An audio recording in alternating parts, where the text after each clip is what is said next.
آج کا جو موضوع ہے بہت ہی اہم ہے کہ G7 اور نیٹو کنٹریز نے جو دو اعلامیے جاری کیے ہیں 13 اور 14 جون کو، اس میں یوں تو بہت کچھ ہے۔ دونوں اعلامیے جو ہیں ان کی اگر طوالت کو دیکھا جائے تو ہر اعلامیہ تقریباً 30 صفحات پہ مشتمل ہے، اور ایک میں 70 پیراگراف ہیں، دوسرے میں 79 پیراگرافز ہیں، اور یہ ساری چیزوں کے بارے میں بات چیت ہوئی۔ صرف چین یا امریکہ یا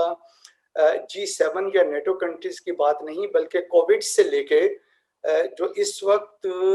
امریکہ اور مغربی ممالک پوری دنیا کے ساتھ انٹریکٹ کرنے کا سوچ رہے ہیں، اس کے حوالے سے یہ دونوں اعلامیے بہت ہی اہم ہیں۔ اس کا پیرا 49 جو ہے G7 کے اعلامیے کا، وہ بالخصوص چین کے بارے میں ہے، جس میں یہ کہا گیا کہ کس طرح سے رول بیسڈ بین الاقوامی نظام کو اور بین الاقوامی قوانین کی پاسداری کرتے ہوئے ہم ایک ایسا شیئرڈ ایجنڈا تیار کریں جس میں ڈیموکریٹک ویلیوز واضح ہوں، اور اس میں یہ دیکھا جائے کہ چین کے ساتھ جو اس وقت کمپٹیشن گلوبل اکانومی کے اندر آ گیا ہے، اس کو کس طرح سے ہینڈل کیا جائے۔ اور یہ بات یہ کہی گئی کہ ہم اس بات کو جاری رکھیں گے کہ ہم سب کی مشترکہ جو کوشش ہے وہ ان چیلنجز سے نبردآزما ہونے کے لیے ضروری ہو جو کہ نان مارکیٹ پالیسیز اور پریکٹسز، یہ اشارہ ہے چین کا نام لیے بغیر، نان مارکیٹ پریکٹسز جو کہ چین کی طرف سے آ رہی ہیں یا ان کے جو ہماری ممالک ہیں ان کی طرف سے آ رہی ہیں، ان کا کس طرح سے مجموعی طور پہ مقابلہ کیا جائے، اور پھر اس پورے عمل میں کس طرح سے شفافیت لائی جائے اور ایک ایسا فیئر اینڈ فری ماحول پیدا کیا جائے جس میں کوئرسیو پالیسیز کا لفظ بھی استعمال ہوا کہ کوئرسیو پالیسیز کا اشارہ چین اور روس کی طرف کیا گیا کہ ان کی طرف سے جو اس وقت بین الاقوامی معاشیاتی نظام کو، معیشت کو بدلنے کی کوشش کی جا رہی ہے، اس کا ہم مل کے مقابلہ کر سکیں۔ اور پھر یہ کہ اسی اعلامیے کے اندر جہاں پہ ایک طرف بات ہو رہی ہے رول بیسڈ گورننس کی، اس کے اوپر واضح طور پہ کہا گیا کہ جب ہم یہ ڈیموکریٹک ویلیوز کے نیچے اس پورے نظام کو رائج کرنے کی کوشش کر رہے ہوں گے تو ہم یہ بھی چین کو واضح طور پہ بتانا چاہتے ہیں کہ وہ انسانی حقوق کی پاسداری کرے اور جو بنیادی فریڈمز ہیں ان کا بالخصوص خیال رکھے، اور اس کو انہوں نے اشارہ کیا سنچیانگ کے اندر جو اس وقت ہیومن رائٹس کے اوپر ہو رہا ہے اس پہ وہ اپنے عمل کو واضح کریں، اور اسی طرح سے ہانگ کانگ کے اندر جو امریکہ، جو چین اور برطانیہ کے درمیان معاہدے ہوئے ہیں بیسک لاز کے اوپر، اس کے مطابق یہاں پہ بھی انسانی حقوق کا تحفظ کیا جائے۔ یہ چین کو ایک قسم کی ہدایت کی جا رہی ہے۔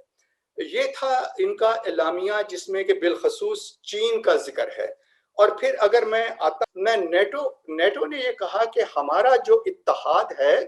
یہ سمجھیے کہ G7 کا اتحاد معیشتوں کو ساتھ لے کے چل رہا ہے، اکانومیز کے ساتھ لے کے چل رہا ہے، رول بیسڈ سسٹم کو لے کے چل رہا ہے، اور نیٹو کا جو اعلامیہ ہے وہ بہت واضح طور پہ ایک ایسے اتحاد کی طرف اشارہ کر رہا ہے جس میں سیکیورٹی، ٹیررزم اور آنے والے خطرات اور جو کہ ملٹری فورسز ہیں ان کی طرف سے جو ہونے والے خدشات ہیں ان کا تذکرہ کیا گیا۔ بہت واضح طور پہ یہ کہا گیا کہ بہت سی ایسی ملٹی فیسٹڈ تھریٹس ہیں، بہت سے ایسے سسٹمک کمپٹیشن ہے نام لیے بغیر۔ سسٹمک کمپٹیشن کس کے ساتھ؟ چین کے ساتھ، اور assertive and authoritarian powers۔ گویا کہ چین ایک ایسی assertive اور authoritarian پاور کے طور پہ ابھر رہا ہے جو کہ پورے نیٹو کنٹریز کے لیے سیکیورٹی کا بہت بڑا چیلنج بن گیا ہے، اور ہمارے تمام ممالک یعنی نیٹو کنٹریز کے تمام ممالک اور ہمارے لوگ مل کے یہ جو ایک نئی اسٹریٹجک ڈائریکشن بننے جا رہی ہے اس کا مقابلہ کرنے کی کوشش کریں گے۔ اور پھر چین کی طرف یہ کہا گیا کہ چین کا دنیا میں بڑھتا ہوا اثر و رسوخ جو سیاست کے اندر بھی ہے، معیشت کے اندر بھی ہے، اور ملٹری فورسز کے اندر بھی ہے، ملٹری ماڈرنائزیشن کے نیچے بھی ہے. اس میں کس طرح سے بین الاقوامی پالیسیز کو ہم ان چیلنجز کا مقابلہ کرنے کے لیے یوں تیار کریں کہ آنے والے وقت میں نیٹو کا یہ الائنس نہ صرف مضبوط ہو، مؤثر ہو، بلکہ ان تمام سیکیورٹی تھریٹس جن کا کہ ذکر کیا گیا اس اعلامیے کے اندر، ان کا بہت واضح اور بھرپور طور پہ مقابلہ کریں اور ان چیزوں کو روکنے کے لیے اپنی کوششیں جاری رکھیں. اور یہ بھی کہا گیا کہ ہم پوری کوشش کریں گے کہ اس پورے عمل کے اندر چین کو ہم دعوت دیں، انگیج کریں کہ وہ ہماری پالیسیز کے نیچے آ کے اگر وہ ہمارے ساتھ انگیج کرنا چاہتا ہے، تعاون کرنا چاہتا ہے، تو ہم اس کو بھی کنسیڈر کریں گے. اور اگر ایسی صورتحال نہ ہوئی تو پھر ہمیں یہ اس چیز کا تعین کرنا ہوگا کہ کس طرح سے اس چیز کو لے کے آگے چلا جائے، تاکہ پورا الائنس جس کے ممالک اور وہ پورے خطے جس میں امریکہ سے، لیٹن امریکہ سے لے کے اٹلانٹک تک اور انڈو پیسفک سارا کور ہوتا ہے، اس میں کس طرح سے اس چیز کو واضح طور پہ رائج کیا جائے کہ یورپ اور امریکہ کا یہ مشترکہ الائنس کا نظام، جس میں ایشیا کے ممالک بھی شامل ہیں اور انڈو پیسفک کے بھی ممالک شامل ہیں، وہ